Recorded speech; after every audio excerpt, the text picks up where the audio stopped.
People in our social circle jokingly call me a paper tiger. In our 5 years of marriage, every time I caught Nestor cheating, I would fly into a rage. But afterward, I would always be the one to make peace, trying to patch up this marriage that was already riddled with cracks, covering up the damage as if nothing had happened, until that day, when Nestor brought his mistress home. In a soft, coquettish voice, the woman asked him, "Nestor, aren't you afraid your wife will make a scene if you bring me here?"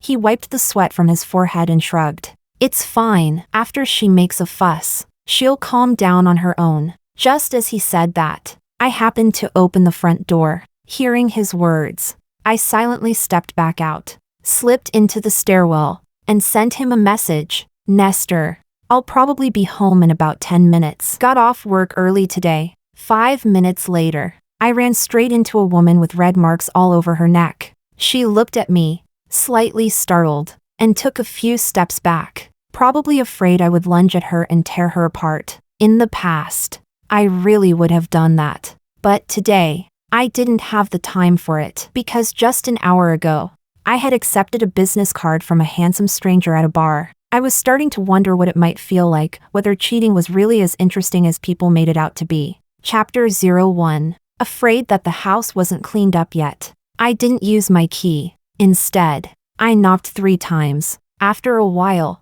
the door finally opened. Nestor stood there in loose home clothes, with a smear of lipstick still at the corner of his lips. In the past, I would have exploded on the spot. But now, clutching the business card from the handsome man in my bag, my thoughts drifted. If I cheated too, wouldn't I lose the right to condemn him so self-righteously?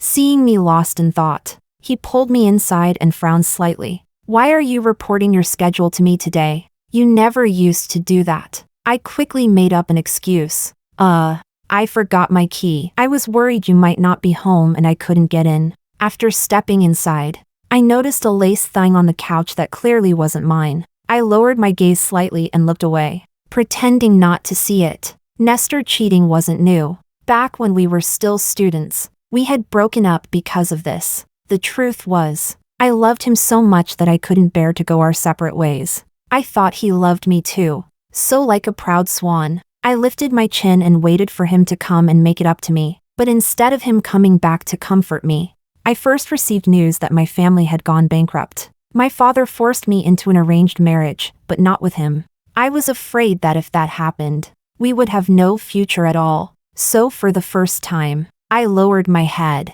seeing me crying so hard I could barely breathe, still refusing to let go of his hand. He looked surprised, but he still held me gently and said, "My Tina, it's my fault. How could I make you sad? Once we graduate, we'll get married." 3 months later, we graduated, and I got my wish. We got married. I thought everything had gone back to the way it was before. But after that, it was as if he had discovered the perfect way to control me. Cheating became routine. I would lose control, hysterical, like a madwoman. After every explosive fight, I would do everything I could to smooth things over again, desperately maintaining this marriage that I had begged for. Meanwhile, he stayed detached, watching me perform the same one-woman show over and over again. Maybe this is what falling in love does to people, makes them foolish. You hate the betrayal, yet you can't bear to let go. But the repeated torment wore me down. I wanted to ease my pain, so I thought, if I cheated too, would I feel better? If we were both unfaithful, then maybe I wouldn't have to suffer because of it anymore. Nestor went into the bathroom. The sound of running water pulled me back from my memories. I stared at the black underwear on the couch for a moment. Using a tissue as a barrier, I stuffed it into the cushion beneath the sofa. Just as I finished, the bathroom door opened. I jolted. Standing up straight, Nestor glanced casually at the couch. A thin layer of sweat broke out across my back. Even though he was the one who had done something wrong, I somehow felt guilty. Was this what it felt like the first time you were about to cheat? Before I could figure it out, Nestor handed me the hairdryer. "Tina, help me dry my hair." Then he plopped down on the couch. I took it and absent-mindedly dried his damp hair. Sensing my distraction, he turned his head in dissatisfaction and grabbed my wrist. "Tina, what are you thinking about? You're not focused at all." Maybe it was the low hum of the hairdryer numbing my mind. But before I could think, I blurted out what was on my mind. Nestor, is cheating really that interesting? Chapter 02. After the words left my mouth, the room fell silent for a long time. I bit my lip, feeling a wave of embarrassment. I tried to turn his head back and continue drying his hair, but he avoided my hand and let out a soft chuckle. Interesting? He pinched my slender wrist and brought it to his lips, placing a kiss on it. Actually, it's not interesting at all. But Tina, your reactions are what's interesting. When we first broke up, you said you'd never fall in love with a scumbag like me, even if you died. But when your family went bankrupt, you came running back, saying you loved me and didn't want to leave me. As for me, I'm naturally suspicious. I don't believe things that easily. So I kept cheating every time I saw you lose control, then try to smooth things over afterward. I would think, so the proud Miss Tina actually loves me this much. He stood up and pinched my cheek. Then, with his index finger, he hooked out the black underwear from beneath the couch cushion and tossed it onto the floor. So today, you discovered me cheating again. What are you going to do next? He looked at me with clear amusement. I looked back at him and saw my reflection in his eyes, 2 silent tears running down my face. So he knew I had found out. Of course, the sound of the door opening wasn't quiet. How could he not have heard it? So today, no screaming, just tears? You stepped out, then even texted me to warn me. I thought you finally stopped caring. Turns out you just came up with a new way to make a scene. It was as if he had finally achieved his goal. He gave a cruel smile and gently wiped away my tears with his fingertips. Be good. This time, I went too far. There won't be a next time, okay? I wanted to step back, to avoid his touch, but my feet felt nailed to the ground. Nestor truly lived up to his reputation as a cunning fox in the business world. With just a few words, he turned his blatant cheating into some kind of test of my love. But again and again, even a block of wood should know by now how much I love him. Yet he pretended not to. My lips moved slightly as I spoke in a soft voice. And you? He paused, as if he didn't understand. What about me? Do you love me? As if he had just heard the funniest joke in the world. He laughed. Of course I do. How could I not? If I didn't love you, why would I marry you? Tina, other women are just passing strangers. You're the only one who can rightfully stay by my side forever. Don't overthink it. So, he did love me. I had thought he only wanted to keep me by his side so he could watch me fall apart for him over and over again. He straightened up and glanced at his phone. Chris is back in the country today. There's a dinner gathering. I won't be home tonight. Call the housekeeper. Have something light prepared. You just cried. Don't eat anything too stimulating. After saying that, he kissed the corner of my damp eyes. Then he went into the walk-in closet, changed clothes, and came out holding a tie, handing it to me. Tina, help me tie this. I took it numbly and looped it around his neck, fastening it neatly. He kissed me again before heading out. Only after he left did I realize I had once again instinctively fulfilled his request. I stood there for a long time. Then I opened my bag and took out the business card. I dialed the number printed on it. Hello, are you free tonight? I also wanted to test it, to see whether Nestor truly loved me. Would his reaction be just as interesting? Chapter 03. Following Nestor's example, I also chose my home as the place for the rendezvous. When the man named Boris arrived, he brought a bouquet of flowers. I opened the door. He handed me the flowers, took my hand, and lightly kissed the back of it. Miss Valentina, when you said at the bar today that you had a husband, I thought we wouldn't have any chance. Thinking he had misunderstood, I quickly pulled my hand back. I do have a husband. If that bothers you, it doesn't bother me. Miss Valentina, if you still called me despite having a husband, then he must have done something to hurt you, right? If you don't mind, you can tell me. It had been so long since anyone had asked about my feelings. I hesitated for a moment, but in the end, I couldn't stop myself from telling this man I had only met twice. He cheated on me too, more than once. I added for emphasis. Boris placed the flowers on the dining table beside us. Then he wrapped an arm around my waist and lifted me up effortlessly, holding me as if I were a child. That's truly awful. We sat down on the couch. He leaned in slowly, but stopped just before touching me. Like a gentleman, he asked, "May I?" I felt a little dazed. The first time Nestor kissed me, he had been just like this, careful, his eyelashes trembling slightly. His dark brown eyes had been filled entirely with me. Maybe that was why I had believed so firmly that we were in love, but I didn't have the time to keep thinking about him. When Boris didn't get a response, he brushed the tip of his nose against my ear, then my neck. Again and again, my heart pounded wildly. Finally, in the warmth of his breath, I gave a slight nod. After the kiss, he pressed his forehead against mine and looked at me. "Can we continue, Miss Valentina? What if your husband suddenly comes back?"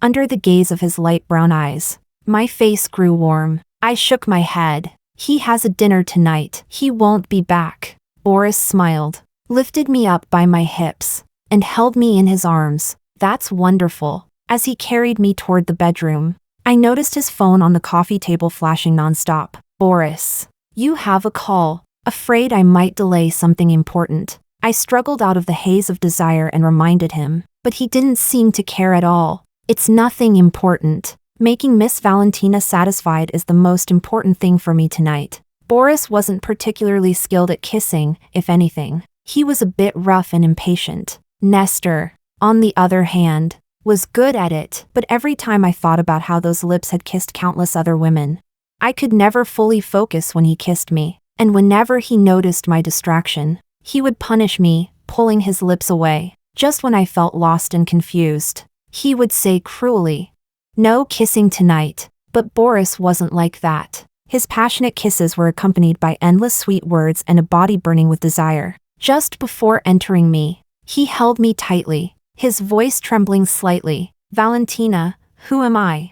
I wrapped my arms around him and whispered against his ear, "Boris." What followed was like a storm. Before I completely lost myself, I thought of Nestor once again, and I realized he might have been wrong. Cheating, in itself, was actually quite interesting. Chapter 04. Christopher had just returned to the country today. After receiving a call from a mutual friend, Nestor headed out for the dinner gathering, but along the way, he felt inexplicably restless. For no reason at all. He thought of the tears in Valentina's eyes earlier that day. This wasn't the first time she had cried in front of him. Thinking about it carefully, ever since they got married, she had cried quite often. In the past, seeing her tears would bring him a twisted sense of satisfaction. Back then, it had only been because she saw him kissing a junior at school and she had broken up with him so decisively. He had said he was sorry, yet Valentina had slapped him across the face. The hatred in her eyes at that moment was something he had never seen before.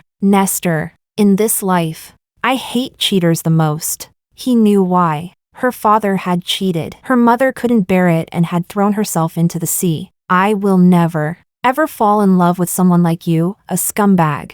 Hearing such resolute words had truly shaken him. They had been together for a long time, deeply in love. Their first kiss, their first time in bed, had both been with each other. They had gone to see the aurora together, and beneath the night sky, they had made vows to never part. So during that time, he had been frantic, preparing all kinds of gifts, trying to apologize to Valentina. But before he even had the chance to apologize, she came back to him on her own. After her family went bankrupt, the anxiety that had weighed on him for 2 days suddenly disappeared. He returned to his usual composed self. He wiped away her tears, pulled her into his arms, and said, "My Tina, it's my fault. How could I make you sad? Once we graduate, we'll get married." So it was that simple. But at the same time, a trace of dissatisfaction crept in. If her family hadn't gone bankrupt, would she still have come back to him?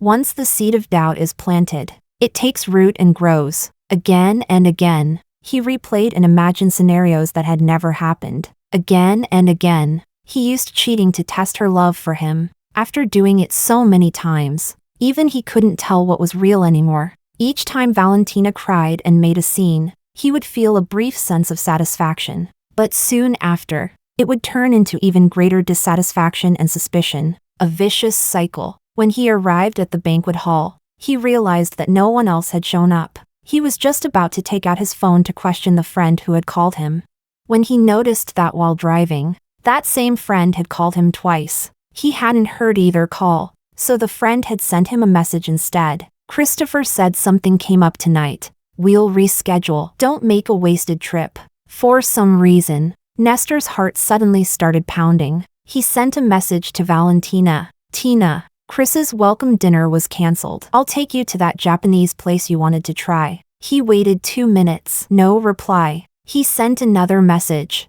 Already eaten? Still no reply. He then messaged the part-time housekeeper. What did you cook for Madam today? The housekeeper replied almost instantly. Madam said I didn't need to come today. She said she'd take care of her own meal. Nestor frowned and started driving back home. But the banquet venue was far from home, and it was Friday evening. The elevated roads were packed with traffic. The more he drove, the more irritated he became. He called Valentina, but no one answered. Finally, he arrived into the parking garage, parked, took the elevator upstairs. For some reason, his heart was beating faster and faster. He opened the door and walked in. The living room was empty. He noticed half a bowl of porridge left on the dining table. He let out a small breath of relief. At least she had listened to him. She had eaten something light. He cleaned up the table and walked toward the master bedroom. His hand rested on the doorknob. He twisted it open. Chapter 05. The bedroom was empty. Just as he was about to call Valentina, he faintly heard the sound of running water coming from the bathroom. He walked over. Through the frosted glass, he could vaguely make out a figure in the bathtub. So she was taking a bath. He lowered his head and chuckled softly, mocking the inexplicable unease he had felt just moments ago. Walking to the wardrobe, he took off his coat and hung it in the section for lightly worn clothes. The noise he made caught the attention of the person in the bathroom. Her lazy, tired voice drifted out. Why are you back so soon? Then came the sound of water shifting as she got out. Half a minute later, Valentina stepped out wrapped in a bath towel. When she saw him, she froze in place. Nestor pulled her into his arms and let out a comfortable sigh. For some reason, the uneasiness that had been lingering in his heart finally seemed to settle. I texted you. Chris's welcome dinner was cancelled. I was going to take you out to eat. But the person in his arms was restless. Valentina kept her hands pressed against his chest, maintaining a distance between them. He spoke with a hint of dissatisfaction. Why won't you let me hold you? Still upset about this afternoon? He sighed, let go of her, and rubbed her damp hair. My fault. I knew you couldn't accept it. Yet I still did it. It really won't happen again. I'll cut things off with those women. He had said these words many times before, but this time, there was a trace of sincerity in them. Maybe it was because Valentina's silent tears earlier, without any outburst, had truly struck a chord. Or perhaps, after everything, he had realized that the one he loved most was still Valentina. But Valentina didn't react much. She only hurriedly found her phone by the bedside and quickly sent out a message. Nestor found it strange and asked, "Who are you texting?" Valentina's hand trembled slightly as she held the phone. A client. A project I've been following for weeks, finally got their approval. I'm asking when it's convenient to sign the contract. She explained in detail, then put down her phone and walked past him to dry her hair, watching her turn her long hair into a frizzy mess. Nestor couldn't help but find it a little amusing. He walked over, took the hairdryer and comb from her hands, and carefully helped her tidy it up. Valentina seemed lost in thought. After finishing, he placed his hands on her shoulders from behind and rested his chin lightly on the top of her head. Speaking again, I mean it. Valentina paused, looking confused. What? Nestor felt a bit annoyed that she hadn't been paying attention, but he explained again. I mean cutting things off with those women. I'm serious. I won't let you feel wronged again, I swear. But Valentina didn't react the way he expected. There was no overwhelming joy. Even the slight redness that used to appear in her eyes when he apologized was absent today. She still looked distant, as if her mind was elsewhere. The unease that had just faded returned again, a little urgently. He leaned down to kiss her lips, his hand moving to pull at the towel wrapped around her body. Tina, you smell so good today. Did you buy a new rose perfume? Only then did Valentina seem to snap back to reality. But she didn't answer his question, she simply stepped back. A hint of irritation flickered between her slightly furrowed brows. Not tonight. Chapter 06. Not long after we started, I felt a faint pain in my stomach. The rationality that had been drowned in desire suddenly returned, and I found myself unable to stop pushing the man off me. Boris straightened up and looked at me without blinking. Miss Valentina, you still can't accept me? Even though your husband cheated before you did, and more than once? His slightly drooping light brown eyes, like a puppy's, carried a trace of hurt. I didn't want to see him like that, so I quickly explained, no, it's not that.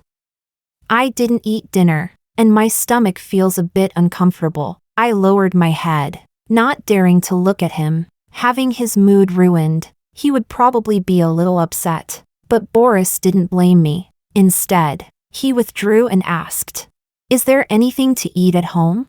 I shook my head, then nodded. Suddenly, I remembered there should still be some porridge the housekeeper had made that morning in the rice cooker. He smiled indulgently and tapped the tip of my nose. You really don't make things easy. His tone was so familiar, as if he had known me for a long time. Before I could ask anything, he had already put on his coat and headed to the kitchen. By the time I finished tidying myself and came out, the porridge had already been served. He said to me, I contacted a private kitchen to prepare some dishes, but it's far from here. By the time they deliver, the food might get cold, so I'll go pick it up myself. Driving will be faster. You should drink a little porridge first to settle your stomach. My nose tingled slightly. I couldn't help asking him, why are you so good to me?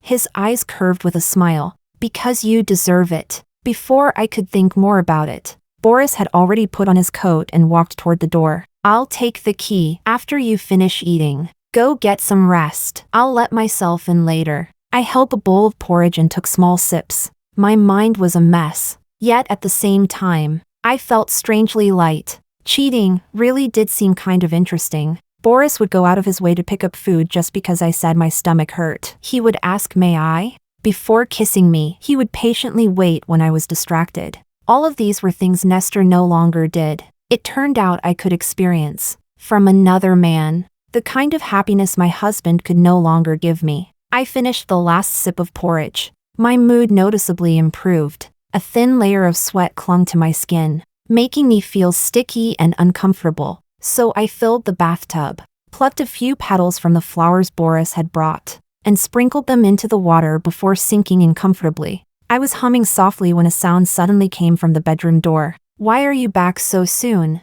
Curious about how the private kitchen's food tasted, I immediately stood up, wrapping myself in a bathrobe. I walked out, but the person standing at the door was Nestor. For a split second, my heart nearly stopped, then began pounding wildly. Almost instinctively, I grabbed my phone from the bedside table and quickly sent Boris a message. My husband is back. Then I immediately deleted the chat and put the phone down. But the moment I finished, I regretted it. No, that wasn't right. I should have let him discover it. That way, I could see his reaction, just like he had done to me. I kept silently berating myself for my impulsiveness. After that, I barely heard anything Nestor said, until his lips moved close, trying to kiss me. I turned my head away. Not tonight. The air fell silent for a few seconds. I felt his hand tighten slightly, then loosen. His expression darkened, and he said only one word,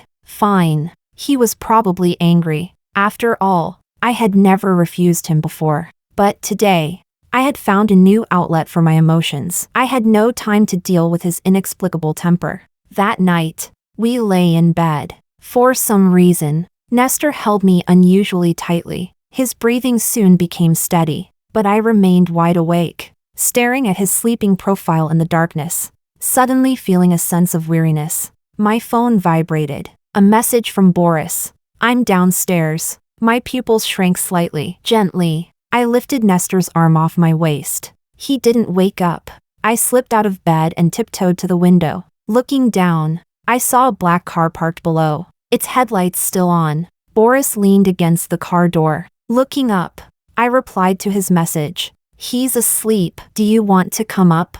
Chapter 07. I stepped out of the bedroom just as I quietly closed the door behind me. The front door opened. Boris walked in, carrying an insulated bag in his hand. Lowering his voice, he said, "The dishes from the private kitchen, they've all gone cold." There was an inexplicable hint of grievance in his tone. I walked up to him, wrapped my arms around his neck, and kissed him. The living room was silent, except for the faint sounds of our lips meeting. Boris's hand slid up from my waist, his fingertips cool against my skin, making me shiver. When the kiss ended, he leaned close to my ear and asked, "Is your husband really asleep? What if he suddenly wakes up?"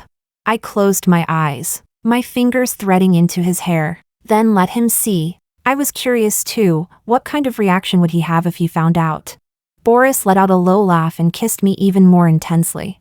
In the bedroom, Nestor was jolted awake from a nightmare. Instinctively, he reached out to the space beside him. It was empty, but his fingertips brushed against something cold. It was a torn condom wrapper, not the brand he usually used. Something seemed to explode in his mind, a loud buzzing filling his head. Details he had ignored before suddenly became clear. Valentina had never liked taking baths before, nor had she ever used rose-scented perfume. Suppressing his pounding heartbeat, he quietly got out of bed and pushed open the frosted glass door to the bathroom. Beside the bathtub was a bouquet of richly fragrant roses. Next to it lay a handwritten card. "My darling." He stumbled back out, bumping into the wardrobe and making a noise that was neither loud nor soft. Almost instinctively, he wanted to find Valentina and confront her. But the moment his hand gripped the doorknob, he suddenly heard something from the living room, clearly, the sound of kissing. He froze.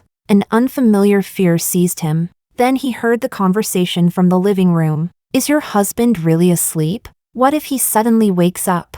Nestor didn't want to listen anymore, but Valentina's voice pierced mercilessly into his ears. "Then let him see." Suddenly, he felt like he couldn't breathe. He didn't want to go out anymore. He had the strange feeling that if he opened that door, something would be completely ruined forever. Footsteps drew closer. Without hesitation, he lay back down on the bed and pretended to be asleep.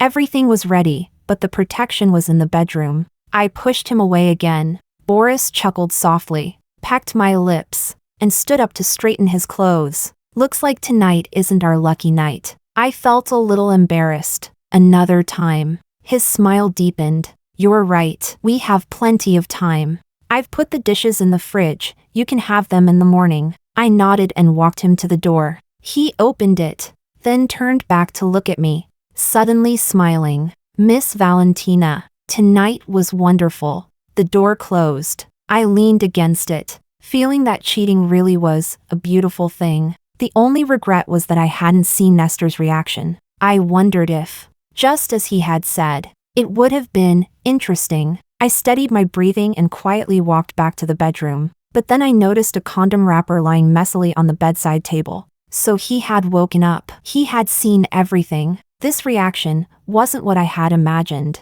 I thought he would rush out, furious, questioning me, just like I used to do, hysterical and out of control, because in his mind, that was how I showed my love for him. But he had done nothing. He simply lay there, pretending to sleep. So, he didn't love me after all. Liar. "Nestor." I called softly. No response. I nudged him. "Nestor, stop pretending. You already know, don't you? I cheated." Chapter 08. He still kept his eyes closed.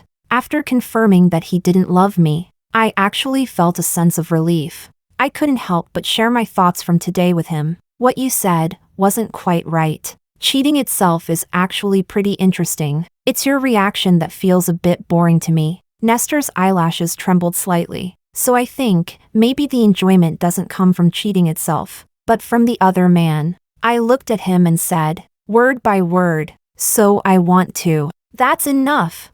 Nestor finally opened his eyes. There was a kind of panic in them that I had never seen before. "Stop talking." His voice trembled slightly. "Are you trying to get back at me?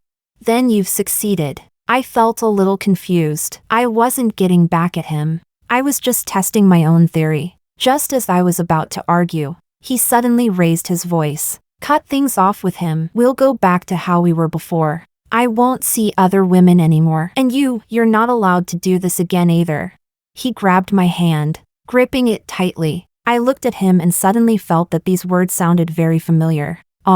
They were the same words I had once said when I tried to reconcile with him. What was this? A sudden attack of conscience? Back then, how had he responded to me? Okay. He froze for a moment, probably not expecting me to agree so quickly. Really? Really? I smiled. I swear. Just like the way he used to swear to me. He stared into my eyes for a long time. Finally, he slowly relaxed and pulled me into his arms. Valentina.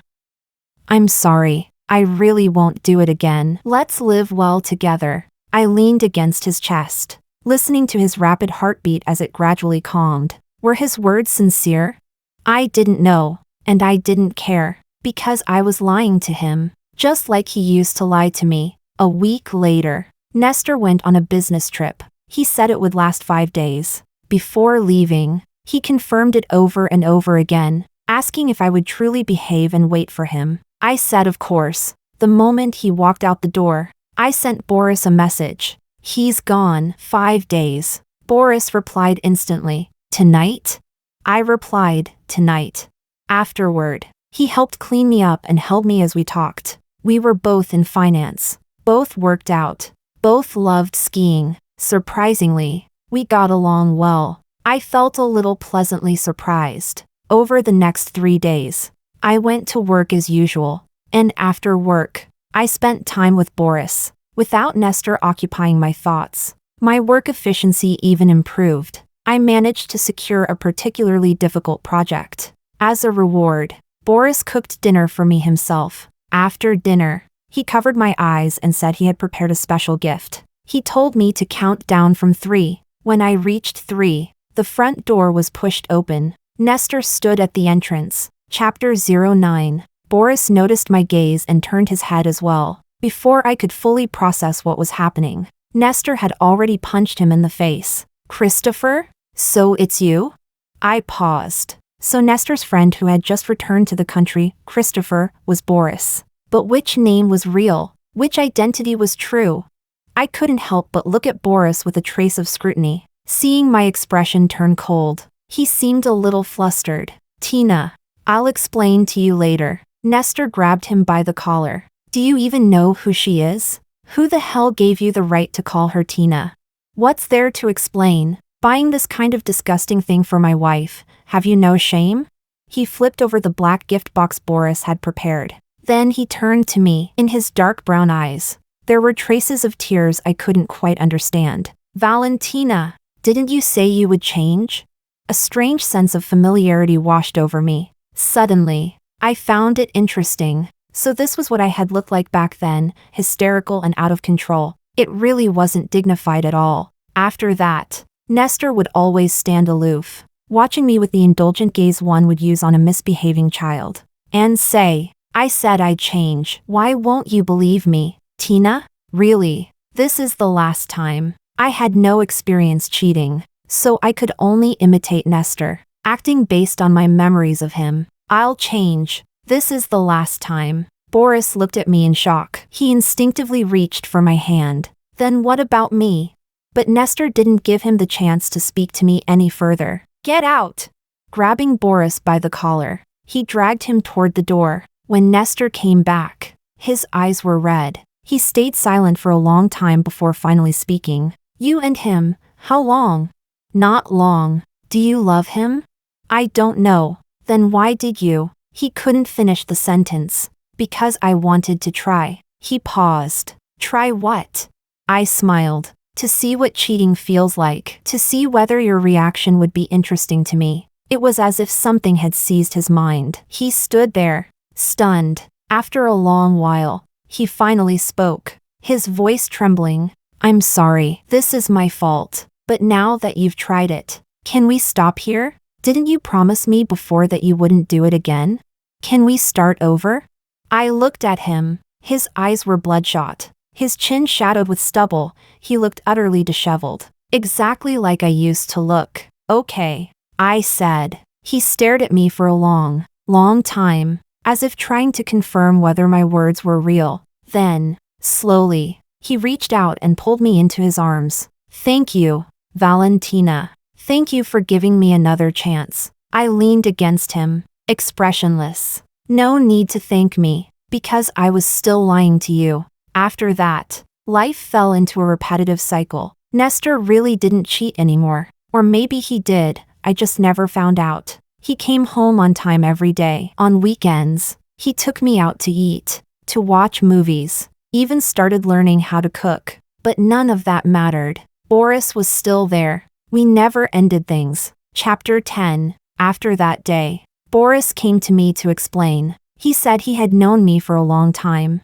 back when I, Nestor, and he were all still in high school. He was the eldest son in his family, but also the illegitimate child of his father and a foreign woman. Never truly valued. His homework books were torn apart. He was bullied for his unusual eye color and hair. It was something that happened all the time. Back then, my mother hadn't yet discovered my father's affair. My father still maintained the image of a good father, and I was like an untouchable tyrant. It was me who stood up for him, driving away the people who bullied him. I was sent abroad by my father before I even finished high school. I changed my name. I worked hard to become better, hoping that one day I'd be worthy of you. But when I came back after graduating from university, I found out you had married Nestor. He buried his curly hair against my chest, clearly unwilling to accept it. What does he have? His family background? Or that mediocre face?